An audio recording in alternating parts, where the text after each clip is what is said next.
Hola, hoy vamos a hablar de algo que casi nadie menciona cuando se discute la inmigración. Algo que cambia completamente la conversación si lo entiendes. Algo que explica por qué millones de personas están cruzando hacia el norte, no porque quieran, sino porque ya no tienen otra opción. La pregunta que siempre escuchamos es esta. ¿Por qué viene tanta gente a la frontera? Pero esa pregunta está incompleta. Peor aún, está diseñada para estar incompleta. Porque si hiciéramos la pregunta completa, si realmente investigáramos la respuesta completa, tendríamos que hablar de cosas muy incómodas. Tendríamos que hablar de responsabilidad. Tendríamos que hablar de historia. Tendríamos que hablar de décadas de decisiones que crearon exactamente las condiciones que hoy producen migración masiva. La pregunta completa debería ser: ¿por qué millones de personas no pueden sobrevivir dignamente en sus propios países? ¿Qué pasó en Guatemala, en Honduras, en El Salvador, en Nicaragua, en toda América Latina, que hizo que quedarse fuera más peligroso que arriesgar la vida cruzando el desierto? Porque nadie cruza el desierto de Sonora por gusto. Nadie sube a un tren llamado La Bestia, donde puede ser secuestrado, violado, asesinado por capricho. Nadie pone a sus hijos en una balsa improvisada para cruzar el Río Grande porque está buscando aventura. Lo haces porque la alternativa en tu país es peor, mucho peor. Entonces, ¿qué creó esas alternativas tan terribles? Ahí es donde la historia se vuelve incómoda, porque cuando empiezas a investigar, cuando empiezas a leer los documentos desclasificados, cuando empiezas a seguir el dinero y las armas y las políticas económicas, lo que encuentras es una historia sistemática de intervención que produjo exactamente el resultado que estamos viendo hoy. Y no estoy hablando de teorías de conspiración. Estoy hablando de operaciones documentadas. Operaciones que el propio gobierno estadounidense ha admitido. Documentos que ahora son públicos. Testimonios de los propios funcionarios que implementaron estas políticas. Empecemos por Guatemala. 1954. Jacobo Arbenz es el presidente. Fue elegido democráticamente. Su gran crimen fue intentar una reforma agraria. Quería que la tierra no cultivada fuera distribuida a campesinos pobres. Tierra que estaba siendo acaparada, pero no usada. El problema es que mucha de esa tierra pertenecía a la United Fruit Company, una corporación estadounidense. Una empresa de bananas. Sí, una empresa de frutas. Arbenz ofreció compensación basada en el valor que la propia empresa había declarado para impuestos. Pero eso no fue suficiente. La CIA organizó lo que llamaron Operación PBSUCESS. Entrenaron a un ejército de exiliados, realizaron bombardeos psicológicos, difundieron propaganda, derrocaron a un gobierno democráticamente electo para proteger los intereses de una compañía bananera. Lo que siguió fueron 40 años de guerra civil. 40 años. 200.000 muertos. El 83% de ellos civiles mayas. 45.000 desaparecidos. 600 masacres documentadas por la Comisión de Esclarecimiento Histórico de las Naciones Unidas. Pueblos enteros borrados del mapa. Y cuando esa comisión investigó quién fue responsable, encontraron que el ejército guatemalteco, entrenado y financiado por Estados Unidos, cometió el 93% de las violaciones de derechos humanos. 93%. Hoy, Guatemala es uno de los países que más migrantes envía hacia el norte. ¿Casualidad? No. Consecuencia directa. Porque cuando destruyes un país durante 40 años, cuando masacras a una generación entera, cuando desapareces a los líderes comunitarios, cuando quemas pueblos, ese trauma no desaparece, se transmite, se queda en las familias, se queda en la memoria colectiva y crea las condiciones para pobreza crónica, para debilidad institucional, para violencia continua. Muchos de los guatemaltecos que cruzan la frontera hoy son descendientes directos de las víctimas de esa guerra. Una guerra que comenzó porque Estados Unidos decidió que los intereses de una compañía frutera eran más importantes que la democracia de un país entero. Ahora vamos a Chile. 1973. Salvador Allende es presidente, también elegido democráticamente. El primer presidente marxista elegido en una elección libre en América Latina. Ganó legítimamente, con votos, con urnas, con observadores internacionales. Pero eso fue un problema para Washington. Henry Kissinger, el secretario de Estado, dijo explícitamente en documentos que ahora son públicos: "No veo por qué debemos quedarnos de brazos cruzados y permitir que un país se vuelva comunista debido a la irresponsabilidad de su propio pueblo". Leíste bien. La irresponsabilidad de su propio pueblo. Esas fueron sus palabras textuales.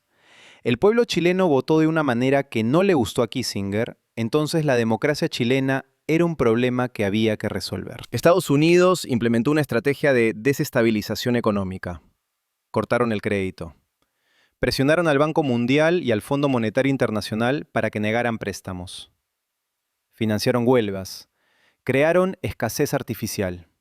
Todo diseñado para hacer colapsar la economía y culpar a Allende. 11 de septiembre 1973. Golpe militar. Augusto Pinochet toma el poder. Los aviones bombardean el Palacio Presidencial. Allende muere. Y lo que sigue son 17 años de dictadura brutal. Más de 3.000 personas ejecutadas o desaparecidas. 40.000 torturadas.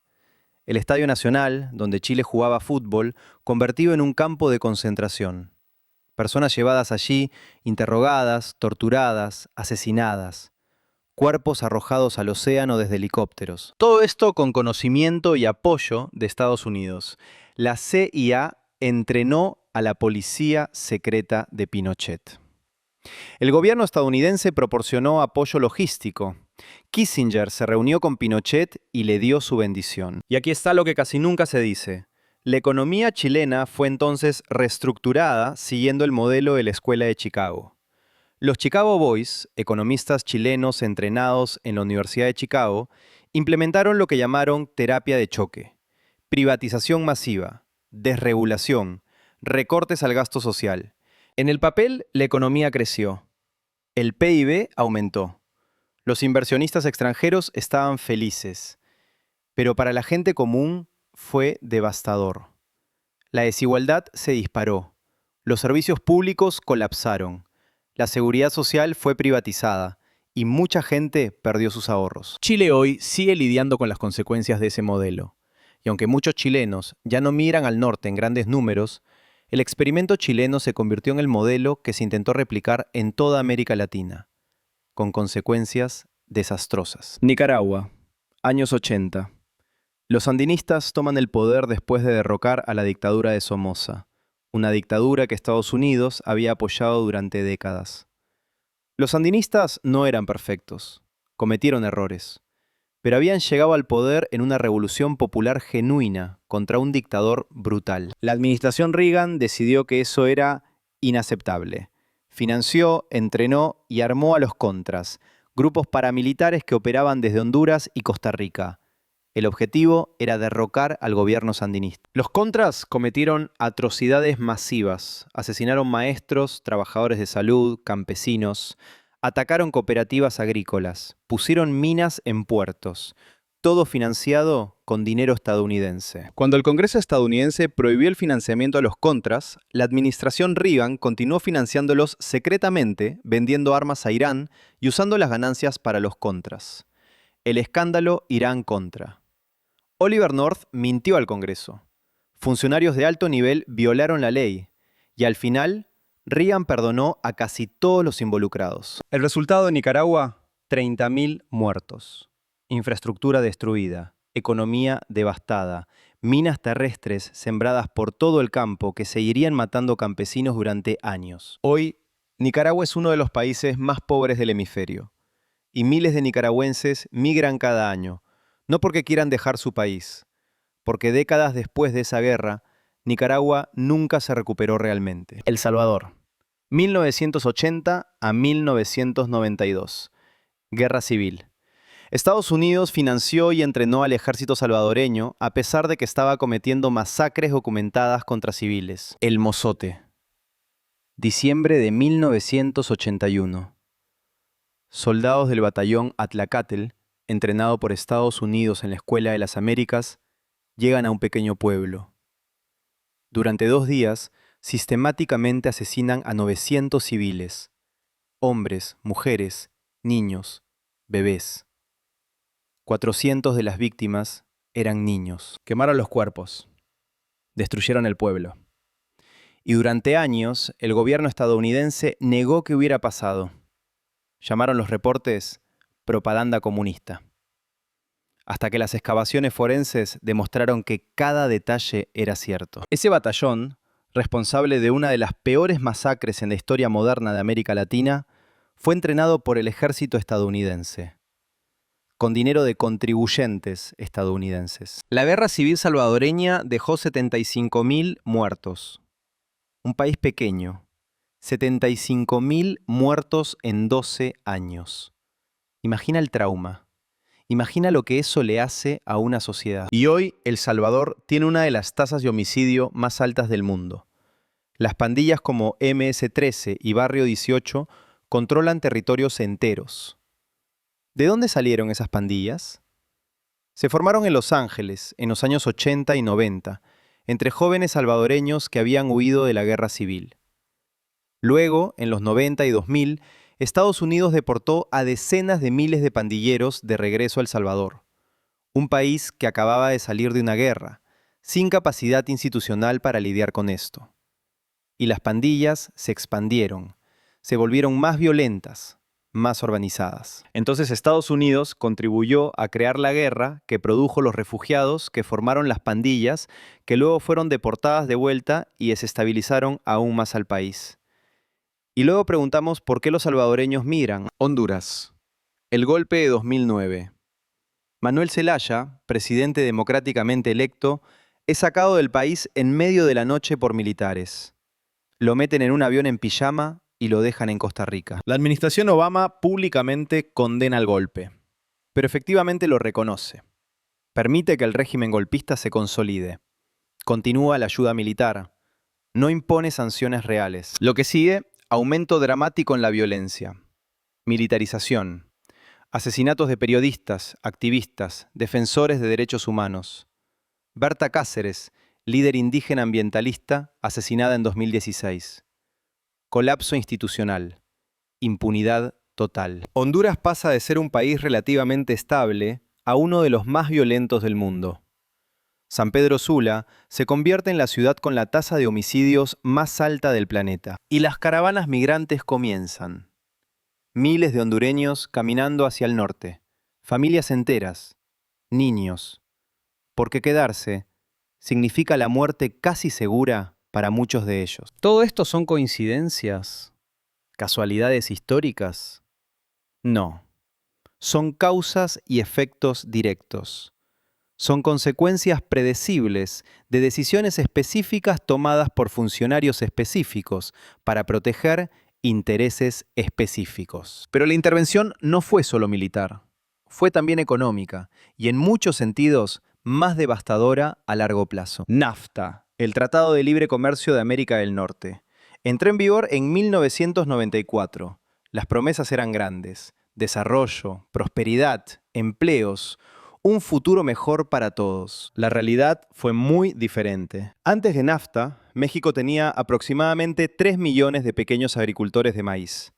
El maíz no es solo un cultivo en México, es identidad, es cultura, es historia. El maíz está en el corazón de la cosmovisión indígena, de la dieta, de las tradiciones. México es donde el maíz fue domesticado hace miles de años. NAFTA eliminó los aranceles sobre el maíz importado desde Estados Unidos. Suena razonable, suena como libre comercio. Pero hay un problema enorme. El maíz estadounidense está subsidiado masivamente por el gobierno federal. Miles de millones de dólares en subsidios cada año. Entonces, el pequeño agricultor mexicano en Oaxaca, con su parcela de 2 hectáreas, su conocimiento tradicional, sus semillas nativas, está compitiendo contra el Departamento de Agricultura de Estados Unidos, contra Monsanto, contra el Tesoro estadounidense. No es una competencia, es una masacre económica. Entre 1994 y 2010, México pierde 2 millones de empleos agrícolas, 2 millones de familias campesinas que ya no pueden sobrevivir cultivando. ¿Dónde fueron? Algunas a las maquiladoras en la frontera, trabajando 60 horas a la semana por salarios que apenas alcanzan para comer. Muchas otras cruzaron al norte. Un estudio del Banco Mundial, no una organización radical, sino el Banco Mundial, encontró correlación directa. Cada vez que el precio del maíz caía en México, debido a las importaciones, la migración hacia Estados Unidos aumentaba. No es complicado. Si no puedes alimentar a tu familia cultivando, si tu tierra ya no produce suficiente ingreso porque el mercado está inundado de maíz subsidiado extranjero, tienes que irte. No porque quieras, porque no hay opción. Y lo mismo pasó con CAFTA en Centroamérica, el Tratado de Libre Comercio entre Estados Unidos y Centroamérica. Las mismas promesas, los mismos resultados devastadores para pequeños productores. Café, azúcar, granos básicos. Los pequeños productores no pudieron competir. Las economías rurales colapsaron. La pobreza rural aumentó en Guatemala, Honduras, El Salvador después de CAFTA. Y la migración aumentó. Porque cuando destruyes la capacidad de un país para alimentar a su propia gente, cuando haces imposible que un agricultor sobreviva en su tierra, no solo estás creando pobreza, estás creando migración forzada por medios económicos. Es desplazamiento, tan real como si hubiera una guerra, solo que es invisible en las estadísticas del PIB. Ahora hablemos del narcotráfico. Porque esta es la parte donde usualmente la narrativa dice, bueno, pero la violencia de los carteles, eso no es culpa de Estados Unidos. Pero hay que mirar más de cerca. Estados Unidos consume aproximadamente el 50% de las drogas ilegales del mundo. 50%. Con solo el 4% de la población mundial. El mercado estadounidense de drogas se estima en $150.000 millones anuales. Ese dinero fluye hacia el sur. Fluye hacia los carteles. Los convierte en organizaciones más poderosas que algunos gobiernos. Y con ese dinero van las armas. Se estima que el 70% de las armas usadas por carteles mexicanos y centroamericanos proviene de Estados Unidos. Texas, Arizona, Nuevo México tienen leyes de armas tan permisivas que es fácil para los carteles enviar compradores, straw buyers los llaman, a comprar docenas de rifles de asalto legalmente y transportarlas al sur. Entonces Estados Unidos proporciona tanto la demanda masiva que hace rentable el narcotráfico como las armas que hacen posible la violencia de los carteles. Ahora combina eso con estados débiles en el sur.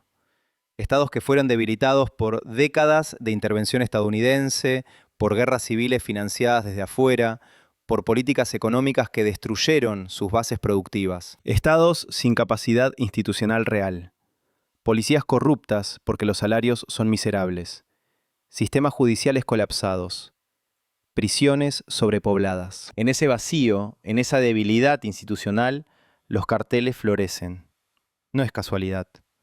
Es el resultado lógico de las condiciones creadas. El Triángulo del Norte.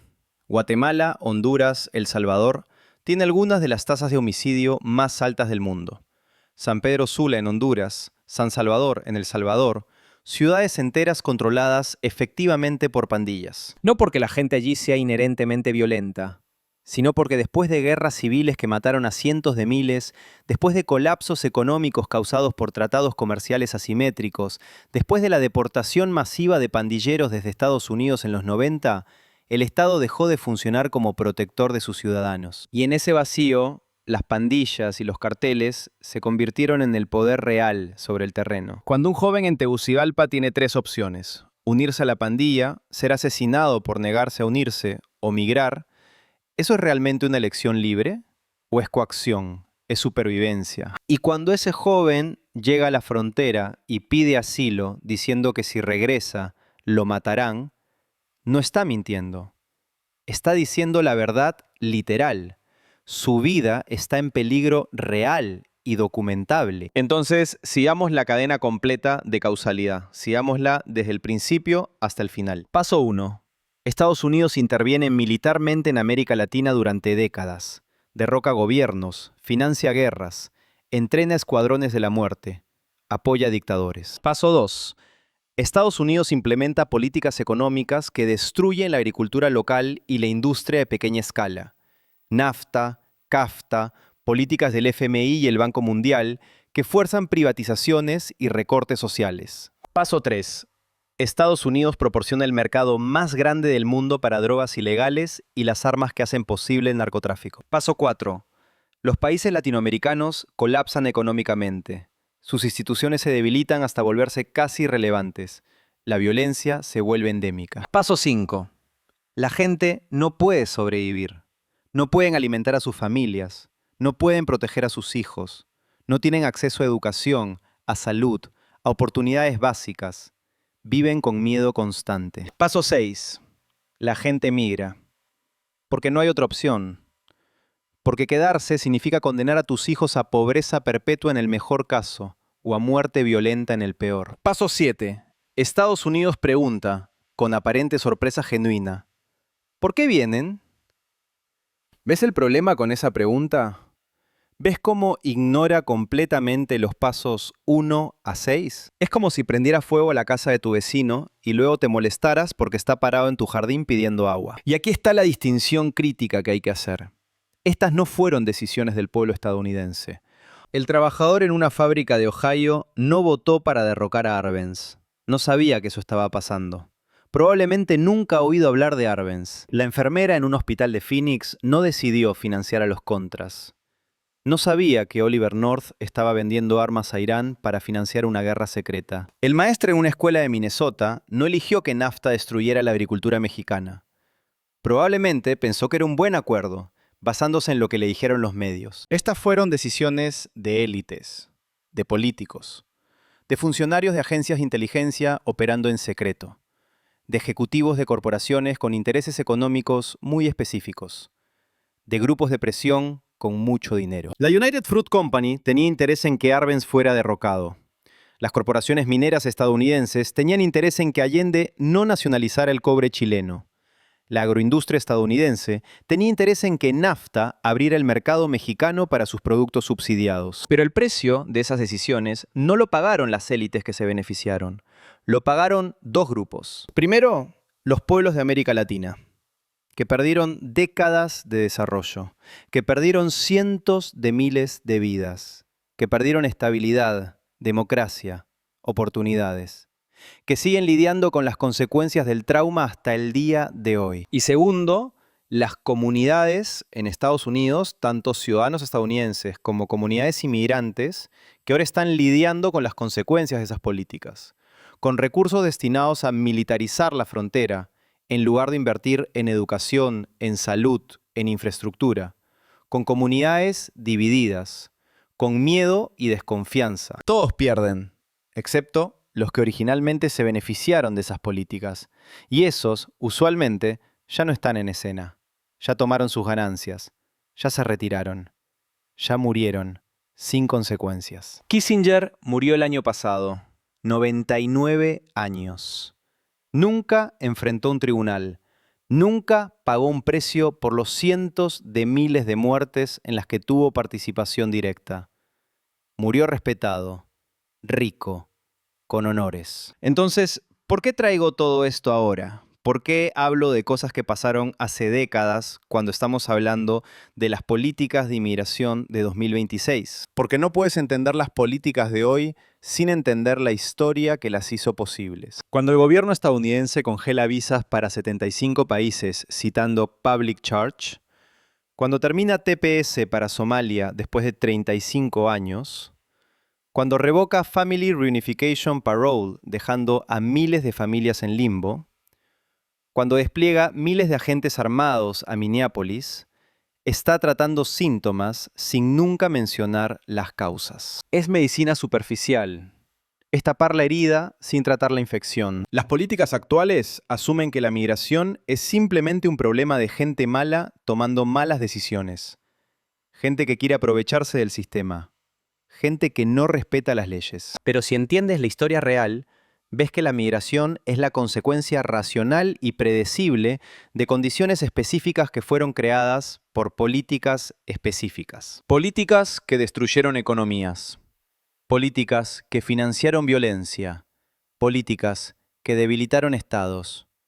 Políticas que hicieron imposible la vida digna en muchas partes de América Latina. Y hasta que no haya un reconocimiento honesto de esa historia, hasta que no haya una conversación real sobre responsabilidad histórica, seguiremos atrapados en el mismo ciclo. Un ciclo donde creamos las condiciones que producen migración y luego castigamos a los migrantes por mirar. Un ciclo donde vendemos las armas y compramos las drogas que alimentan la violencia.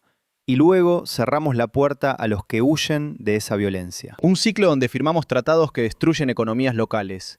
Y luego construimos muros para mantener afuera a los que ya no pueden sobrevivir en esas economías destruidas. Entonces la pregunta no es ¿por qué vienen? La pregunta correcta, la pregunta honesta, la pregunta que realmente nos llevaría a soluciones reales es ¿por qué tuvieron que irse? Y cuando respondes esa pregunta honestamente, cuando lees los documentos desclasificados, cuando escuchas los testimonios de las comisiones de verdad, cuando sigues el dinero y las armas y las políticas, la respuesta es clara. Porque durante décadas se crearon sistemáticamente las condiciones que hicieron imposible quedarse. No por accidente, no por incompetencia, por diseño.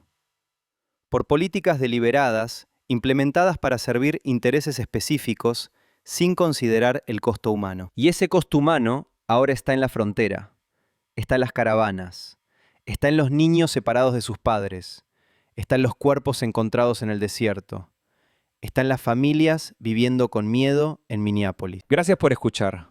Y te dejo con esto. ¿Hasta cuándo vamos a seguir tratando síntomas sin hablar de las causas?